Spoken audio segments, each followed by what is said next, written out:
Hi friends, ഇന്നത്തെ വീഡിയോയിലേക്ക് എല്ലാവർക്കും സ്വാഗതം. വീക്കെൻഡ് എപ്പിസോഡിനെ കുറിച്ചാണ് ഇന്നത്തെ വീഡിയോ പറയുന്നത്. വൈകിപ്പോയി. അപ്പോൾ എന്താണെന്ന് വെച്ചാൽ ഇന്നലെ ഏഷ്യാനെറ്റ് ഒരു കിടിലം പ്രൊമോ കാണിച്ചിട്ടുണ്ടായിരുന്നു. ആ പ്രൊമോയിൽ കാണിച്ചതുപോലെ സംഭവിക്കുമെന്ന് എല്ലാവരും ഇങ്ങനെ വെയിറ്റ് ചെയ്തിരിക്കുകയായിരുന്നു. പക്ഷേ പ്രൊമോ കാണിച്ചതുപോലെ തന്നെ 100% നീതി പുലർത്തിയ ഒരു എപ്പിസോഡായിരുന്നു ഏഷ്യാനെറ്റ് ഇന്നലെ സംപ്രേഷണം ചെയ്തിട്ടുണ്ടായിരുന്നത്. ഇതുവരെ കാണാത്ത ഒരു ലാലേട്ടനെ ആയിരുന്നു നമ്മൾ ബിഗ് ബോസ് ഇന്നലെ കണ്ടിരുന്നത്. ശരിക്കും പറഞ്ഞാൽ ഈ സീസണിൽ ശരിക്കും കളിക്കുന്നത് ലാലേട്ടനാണെന്ന് തന്നെ പറയാം. UK പോയി പഠിച്ചു വന്ന കുട്ടിയാണ് ലക്ഷ്മി എന്നൊക്കെ പറയുന്നത്. ഇനി UK എവിടെ പോയി പഠിച്ചാലും ഒരു സാധാരണക്കാർ എന്നല്ല ആരായാലും തന്നെ ഇങ്ങനെയൊരു വാക്ക് ഉപയോഗിക്കാൻ പാടില്ല, അല്ലേ? നിങ്ങളെ വീട്ടിൽ കയറ്റാൻ കൊള്ളില്ല, നിങ്ങളെ നോർമലൈസ് ചെയ്യാൻ എനിക്ക് പറ്റില്ല എന്നൊക്കെയാണ് ലക്ഷ്മി പറഞ്ഞത്. അപ്പോൾ ലാലേട്ടൻ വന്നപ്പോൾ തന്നെ ഇവിടെ ആരെയാണ് വീട്ടിൽ കൊള്ളാൻ പറ്റില്ല എന്നുള്ളതെന്നൊക്കെ പറയുന്നത് കേട്ടല്ലോ. എന്താ അവരെ വീട്ടിൽ കയറ്റിയാൽ? അവർ നിങ്ങളുടെ ചിലവിലാണോ ജീവിക്കുന്നത്? അവരെ ഞാൻ വീട്ടിൽ കയറ്റുമല്ലോ എന്നാണ് ലാലേട്ടൻ പറഞ്ഞത്. അപ്പോൾ നൂറയുടെ മുഖഭാവം ഒന്ന് കാണേണ്ടതായിരുന്നു. തൊഴിലുകളിലൂടെ ലാലേട്ടനെ നോക്കിയിട്ട് ആ കുട്ടി നിന്നിട്ടുണ്ടായിരുന്നു. അതൊരു വല്ലാത്തൊരു കാഴ്ചയായിരുന്നു. അപ്പം ലക്ഷ്മി എന്ന് പറഞ്ഞാൽ ഇങ്ങനെയൊരു കപ്പിൾസിൻ്റെ അകത്ത് ഉണ്ടെന്ന് അറിഞ്ഞിട്ട് വന്നതാണല്ലോ. ആദ്യം തന്നെ വന്നവരല്ലല്ലോ.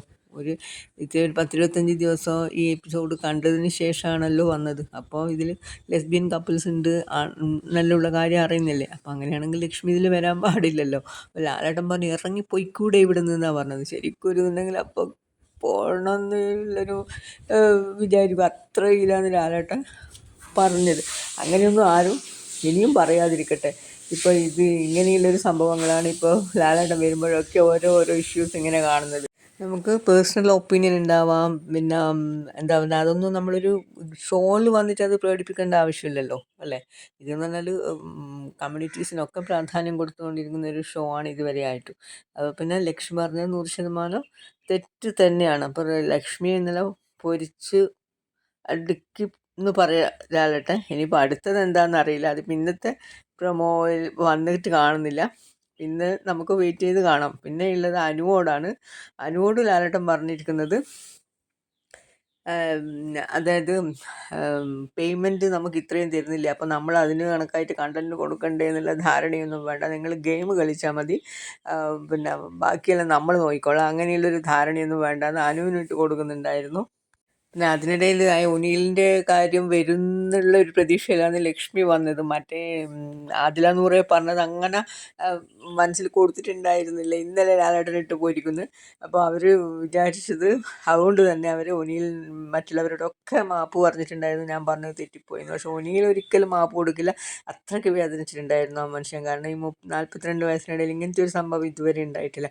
അപ്പോൾ ശരിക്കും ക്യാരക്ടർ അസാസിനേഷൻ തന്നെയാണ് ലക്ഷ്മി നടത്തിയത്. എനിക്ക് ഒരിക്കലും പൊറുക്കാൻ കഴിയില്ല എന്നുള്ള ഒന്നിലിങ്ങനെ അവിടുന്ന് പറയുന്നുണ്ടായിരുന്നു.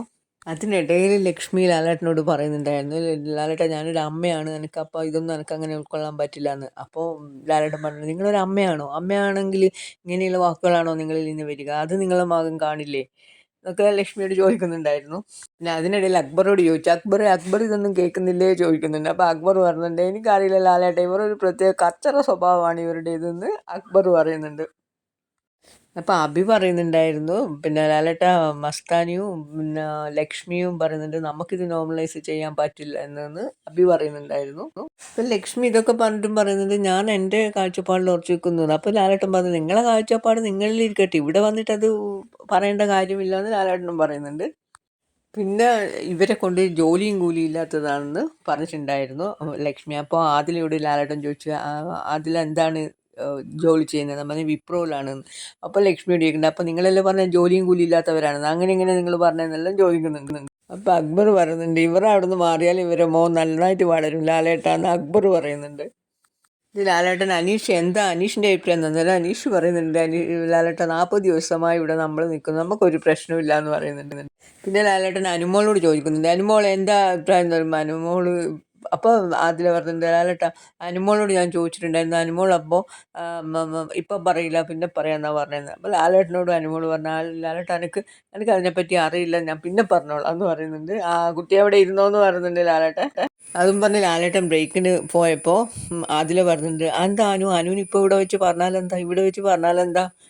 അന്നേരം അനു പറഞ്ഞു ഇപ്പം പറയില്ല പിന്നെ പറയാമെന്ന്. അപ്പോൾ അനീഷ് ലക്ഷ്മിയോട് പറയുന്നുണ്ട്, ലക്ഷ്മി അവരെ നമ്മളെ കൂടെ നിർത്തി കളിക്കണം, അങ്ങനെയാണ് വേണ്ടതെന്ന് അനീഷ് പറയുന്നുണ്ട്. പിന്നെ ഒരു കഥ പറച്ചിലായിരുന്നു. പിന്നെ പിന്നെ അനീഷ് എന്താ പറയുന്നേ? അനീഷിന്റെ ഫ്രണ്ട്സ് ഒന്നുമില്ലേ? ലാലേട്ടാ, അക്ബറിന് സൗഹൃദം ഉണ്ടെന്ന് തോന്നുന്നു, പക്ഷെ സൗഹൃദമൊന്നും ഇല്ലാന്ന് തോന്നുന്നു, അങ്ങനെയെല്ലാം പറഞ്ഞു. അയ്യോ ലാലേട്ടാ, എനിക്ക് സൗഹൃദമുണ്ട്, അങ്ങനെയെല്ലാം കുറച്ച് കാര്യങ്ങൾ പറഞ്ഞ്.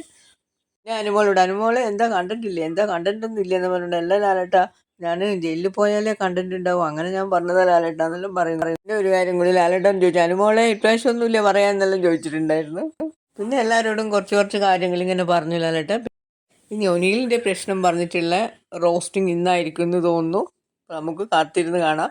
അപ്പോൾ വീഡിയോ ഇഷ്ടപ്പെട്ടെങ്കിൽ എല്ലാവരും ലൈക്കും ഷെയറും സബ്സ്ക്രൈബും ഹൈപ്പും ഒക്കെ ചെയ്യണേ. അടുത്ത വീഡിയോ ആയിട്ട് വരുന്നവരെ എല്ലാവർക്കും ബായ്.